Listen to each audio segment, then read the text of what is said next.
मुजफ्फरपुर में मैंने आपकी सारी बातें सुनी सर। मेरे मन में एक प्रश्न तो मैं नहीं कहूँगा, क्योंकि प्रश्न पूछने का मेरे पास कैपेसिटी नहीं कि मैं आपसे प्रश्न पूछूं। मुझे एक जानने की उत्सुकता है मेरे मन में, और उसी उत्सुकता के माध्यम से मैं सोच रहा हूं कि मैं उस प्रश्न का आपसे समाधान चाहूँ। सर, आपने बोला कि हमारी पार्टी की संविधान में यह लिखा गया है कि जिसकी जितनी संख्या उतनी भागीदारी। तो मेरा मानना यह है कि हमारी गोस्वामी समाज की जो भी संख्या जनगणना के आधार पर आपको दिख रही है सरकारी आंकड़ों में, वह वास्तविकता से बहुत कम है। तो आप जब हमारी भागीदारी तय करेंगे उसी संख्या को देख के भागीदारी तय करेंगे, जबकि वास्तविकता यह है कि हमारी संख्या उससे कई गुना ज्यादा है, और उसके हिसाब से हमारी भागीदारी भी सत्ता में ज्यादा होनी चाहिए। तो यदि आप वर्तमान संख्या से हमारी भागीदारी तय करते हैं तो कहीं ना कहीं हमारे साथ नाइंसाफी हो रही है। तो उस नाइंसाफी को कैसे आप हमको बताएंगे कि नहीं, हमारे समाज के साथ किस तरह से न्याय आप करेंगे ताकि हमारी वास्तविक संख्या के आधार पर, हमारी वास्तविकता के आधार पर हमारी भागीदारी तय हो।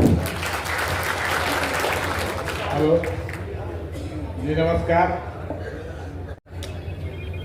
जनसंख्या के आधार पर ही आप राजनीतिक भागीदारी का तय करेंगे, या जन समुदाय में संघर्ष करना भी जरूरी है? बस इतना ही हो। बोलिए। परमादरणीय हमारे जितने भी बिहार से आए हुए हैं, हमारे शिववंशी परिवार, सबको नमो नारायण, हर हर महादेव। और मंच पर उपस्थित हमारे सारे गार्जियन स्वरूप, मैं सर से एक ही बात पूछना चाहता हूं कि अभी हमारे पंकज गिरी जी ने जो कहा, उनकी बात बहुत अच्छी है। तो मेरी एक अपनी सोच है सर कि हम लोग बिहार के हर जिले में, वहां भी जितने हमारे गोस्वामी समाज के जो सेवक रूपी लोग हैं, जो समाज की सेवा के लिए एक्टिव रहते हैं, उनके साथ मिलकर हर जिले के, हर प्रखंड के, हर पंचायत में आपके जन समाज के कार्यकर्ताओं का मुझे एक सहयोग चाहिए, जिससे हर पंचायत में कितने हमारे गोस्वामी समाज है उसका एक सर्वे करवाना चाहते हैं, जिसमें सहयोग आपके जन समाज से होना चाहिए था सर। जितने आपने सवाल पूछे हैं, एक तो विचारधारा पर कि सामूहिक प्रयास का मतलब क्या है। सामूहिक प्रयास लोकतंत्र की सोच का द्योतक है।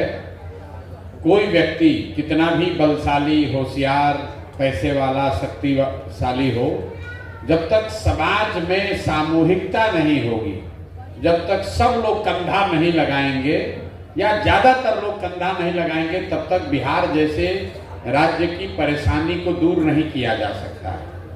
बिहार को इस स्थिति में किसी एक व्यक्ति ने नहीं पहुंचाया है। कोई एक दल, कोई एक जाति, कोई एक नेता नहीं है जिसने बिहार को बर्बाद किया है। इसको लंबे समय में, पिछले 40-50 साल में कई नेताओं की गलती की वजह से, कई पार्टियों की गलती से, और उन सबसे बढ़कर उन नेताओं को चुनने वाले हम आप जैसे लोगों की गलती की वजह से आज हम लोग गर्त में गिरे हैं। तो अगर सब लोग मिलकर बिहार को हम लोग गर्त में गिराए हैं तो निकालने का जिम्मा भी सब लोग का है। इसलिए लिखा हुआ है सामूहिक प्रयास। दूसरा जो सवाल आपने भाई साहब ने किया कि नीचे गांव देहात में, अंतिम वार्ड में, घर तक शायद धर्मसुराज का बहुत कार्यकर्ता आपको नहीं दिख रहा है। बात तो ठीक है। 13 करोड़ बिहार की आबादी है। अगर बिहार अलग से देश होता तो दुनिया में 10वां सबसे बड़ा देश होता, 10वां सबसे बड़ा देश होता।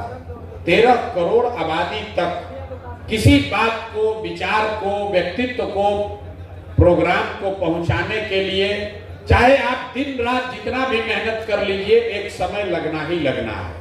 इतना बात तो आप जरूर मानिएगा कि 2 बरस पहले जितने लोग जन स्वराज के बारे में जानते थे, इससे प्रभावित थे, इससे जुड़े थे, उससे कई गुना ज्यादा लोग आज जन स्वराज को जानते हैं, इससे जुड़े हैं या इसकी ओर देख रहे हैं।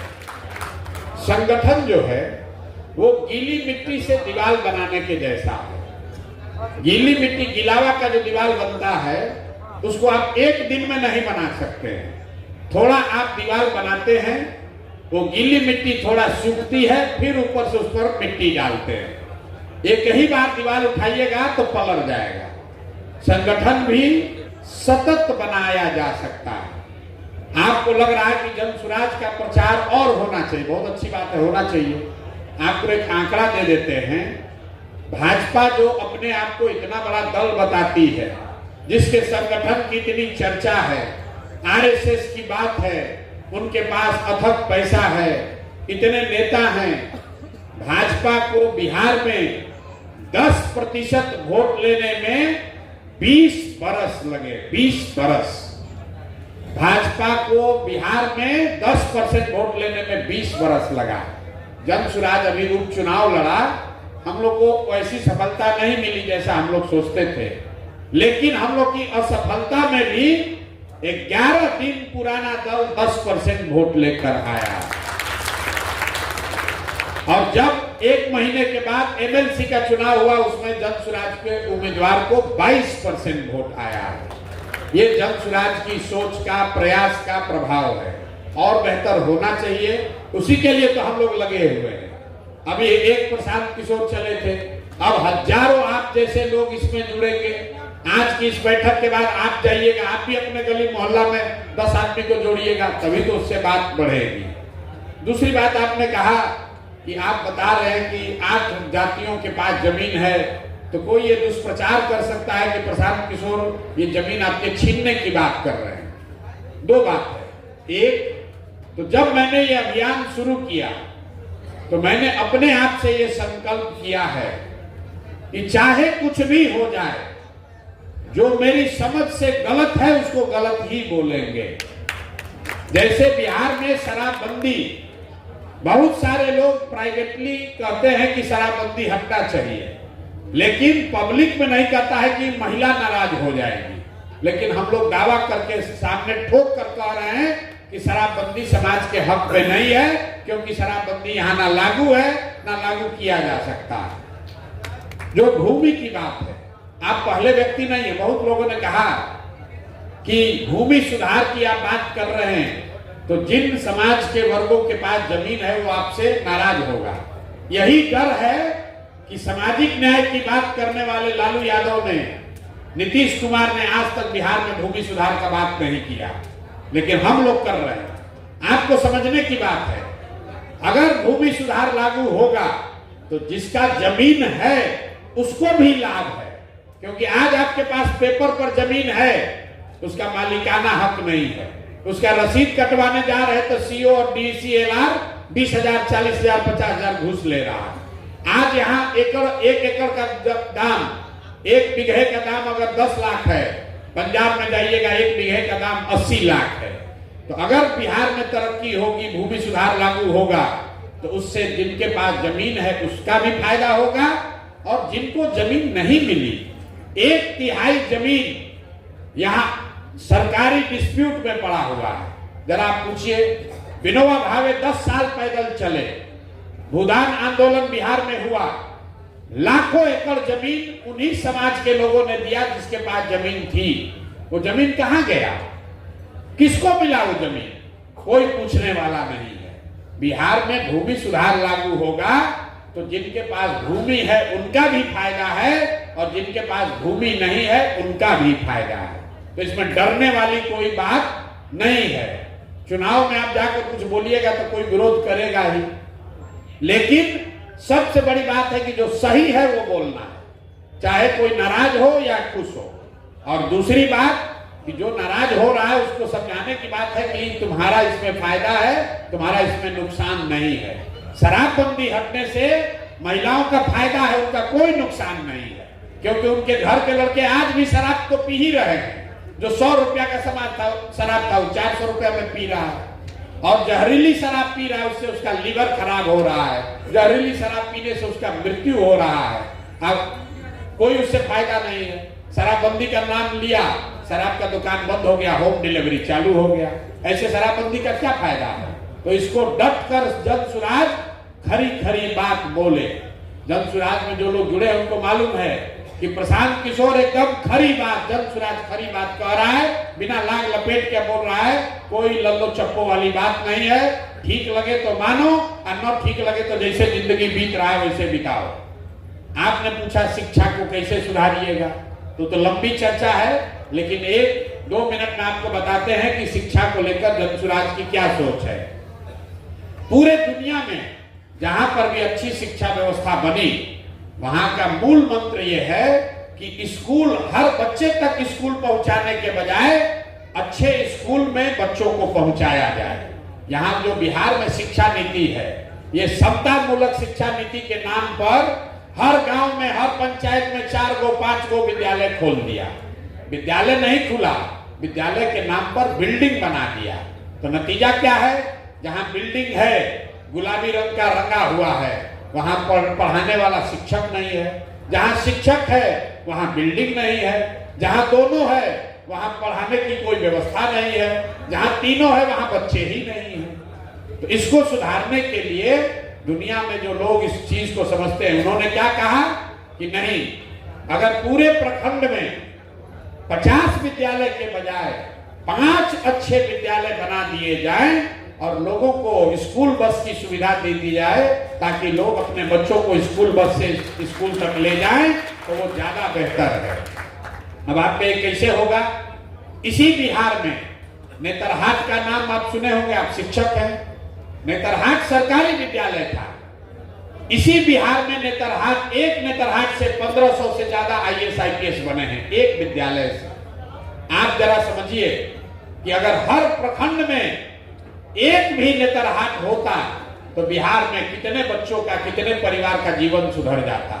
तो जनसुराज की सोच ये है कि हर साल एक प्रखंड में, हर प्रखंड में एक विद्यालय को नेतरहाट के स्तर का बनाया जाए। क्यों एक विद्यालय? क्योंकि उतना ही पैसा है। अगर हर प्रखंड में एक विद्यालय को नेतरहाट जैसा बनाना हो तो बिहार में 15 से 20 हजार करोड़ रुपया खर्चा लगेगा। तो हम लोग की सोच ये है कि हर साल प्रखंड के स्तर पर एक विद्यालय को नेतरहाट के स्तर का बनाया जाए।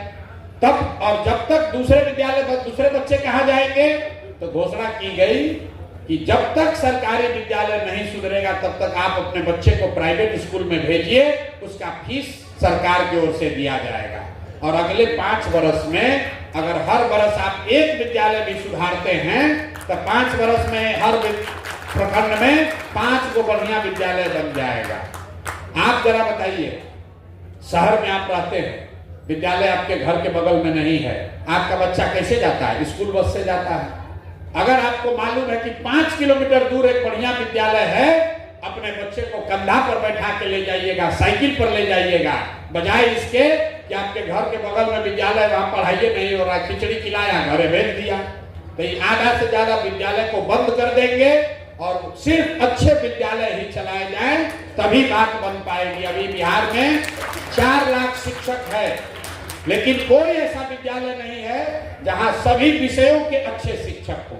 लेकिन अगर पंचायत के स्तर पर 6 विद्यालय के शिक्षकों को इकट्ठा कर दीजिए तो कम से कम एक विद्यालय जरूर ऐसा हो जाएगा जहां सभी विषयों की अच्छी पढ़ाई हो सकती है। यही जनसुराज के शिक्षा सुधार के मूल में है कि अच्छे विद्यालय, हर विद्यालय को बच्चे तक पहुंचाने के बजाय अच्छा विद्यालय बनाइए और बच्चों को स्कूल बस के माध्यम से वहां पहुंचाइए, तभी शिक्षक वहां रहेगा। नहीं तो हर गांव में खोल दीजिएगा विद्यालय, मान लीजिए विद्यालय खोल भी दिए, तो भी टीचर वहां रहेगा कैसे? उसको तो रहने का जगह नहीं है। टीचर का बच्चा बीमार पड़ेगा तो वो कहां जाएगा? वहां तो अस्पताल नहीं है। इसीलिए दुनिया भर में ऐसा बनाया गया है कि हर गांव में अस्पताल हो या न हो, हर विद्यालय में, हर गांव में विद्यालय हो या न हो, 4, 5, 7, 10 जगह पर हो जहां लोग पहुंच सके, उनको पहुंचने की सुविधा दे दी जाए। अगर अस्पताल हो, थोड़ी दूरी पर भी हो और एम्बुलेंस की सुविधा रहे तो गांव से लोग वहां पहुंच सकते हैं। और हर गांव में जाइएगा खोलने अस्पताल तो कभी खुलेगा ही नहीं, वो खाली उसमें भैंस और बकरी बैठेगी, कभी उससे खुलने वाला नहीं। देख लीजिए जितना PHC और सब सेंटर खुला है उसमें किसी का इलाज नहीं हो रहा है। अगर सरकार वहां डॉक्टर का पोस्टिंग कर भी देगा तो डॉक्टर दीने में भागता है, पैसा दे देता है, भाग जाता है। तो उससे अच्छा है कि कम से कम प्रखंड में 2 गो अच्छा विद्यालय, 5 गो अच्छा विद्यालय और 2 गो अच्छा अस्पताल खोल दीजिए। धीरे धीरे जैसे जैसे साधन आएगा वो संख्या बढ़ाई जाएगी। एक प्रखंड में आप कहिए 5 क्यों 10 क्यों नहीं, इसलिए कि बिहार के पास इतना पैसा नहीं है। जो नेता नहीं समझता कहता हम आएंगे सुधार देंगे, नहीं सुधर सकता है। 10 वर्ष में बिहार की शिक्षा व्यवस्था को सुधारने में 10 वर्ष लगेगा। हर वर्ष 15,000 20,000 करोड़ रुपया अगर खर्चा किया जाए तो विश्व स्तरीय व्यवस्था, शिक्षा व्यवस्था यहाँ अगले 10 वर्ष में 5 लाख करोड़ रुपया खर्च होगा, तब बिहार में विश्व स्तरीय शिक्षा व्यवस्था बन सकती है। और उतना पैसा लाना है तो 10 वर्ष लगेगा। तो जैसे आपको पहले कहे बिगड़ा है 30 वर्ष में, तो बनाने के लिए 5-10 वर्ष धीरज रख के काम करना पड़ेगा। एक दिन में कोई इसको नहीं सुधार सकता है। अगर कोई कह रहा है तो आपको सिरे से मूर्ख बना रहा है। उस बात पर भरोसा मत कीजिए। बहुत बहुत धन्यवाद।